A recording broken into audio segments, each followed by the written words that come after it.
American households paid an average of $1,745 in extra costs last year because of tariffs. And in 2026, that number is going up.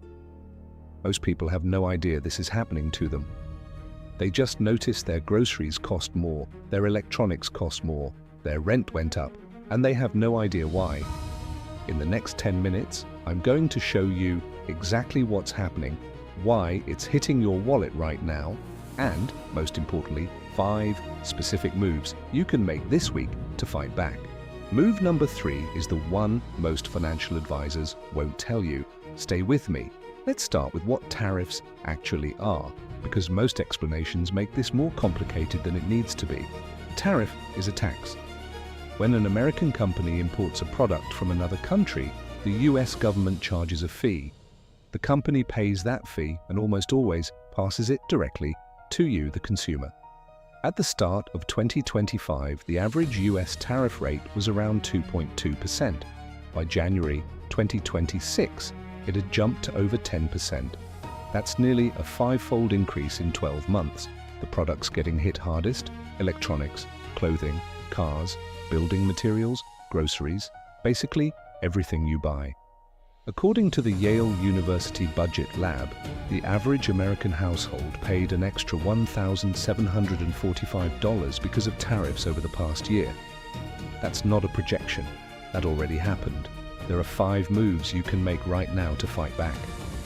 Let's go through them.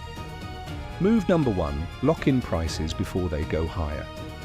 If you have a major purchase planned in the next 6 to 12 months, a laptop, a car, appliances, furniture, do it now. Today's price is almost certainly lower than it will be in 3 months. Cabinet tariffs reached 50% in 2026. Every month you wait on a kitchen renovation could add thousands to your budget. Think of buying today as a guaranteed return. If prices rise 15% in 3 months, you just made 15%. No investment required.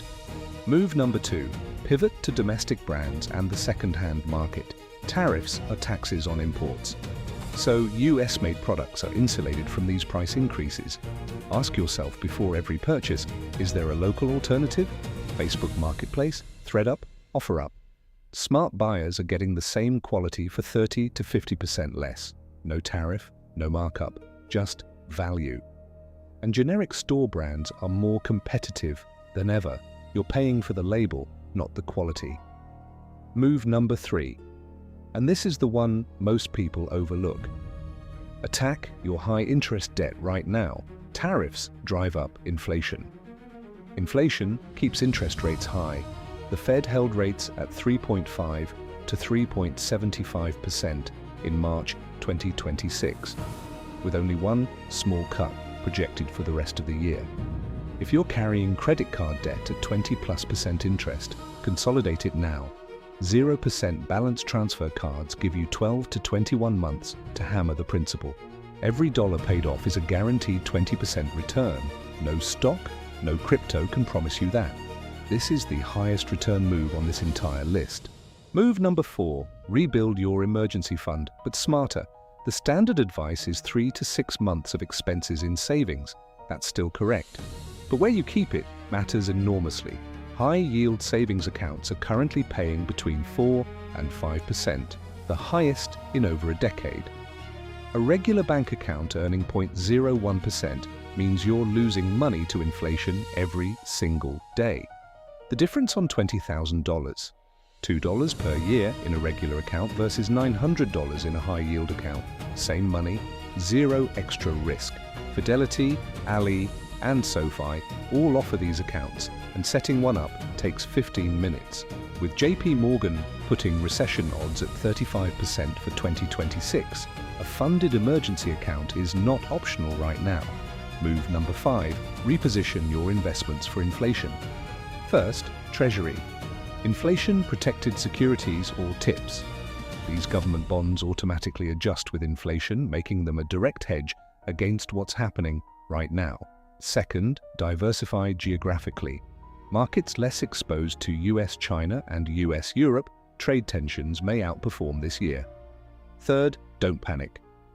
The S&P 500 is near its lowest point of 2026. For a long-term investor, that's an opportunity, not a reason to sell. Stay the course. All right, let's bring it together. 5 moves, lock in prices before they rise. Switch to domestic and second-hand. Attack high-interest debt.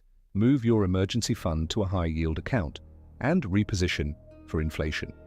None of these require a financial advisor, but all 5, done together, can save you thousands this year, while everyone else just absorbs the hit. Hit subscribe. We drop a new video every week, breaking down how the news affects your wallet, with the exact moves you need to make. Comment below. Which of these 5 moves are you starting with? I read every single one. Next week, the recession playbook. JPMorgan says 35% chance of a recession in 2026. I'll walk you through exactly what to do before it hits. See you then. Stay smart.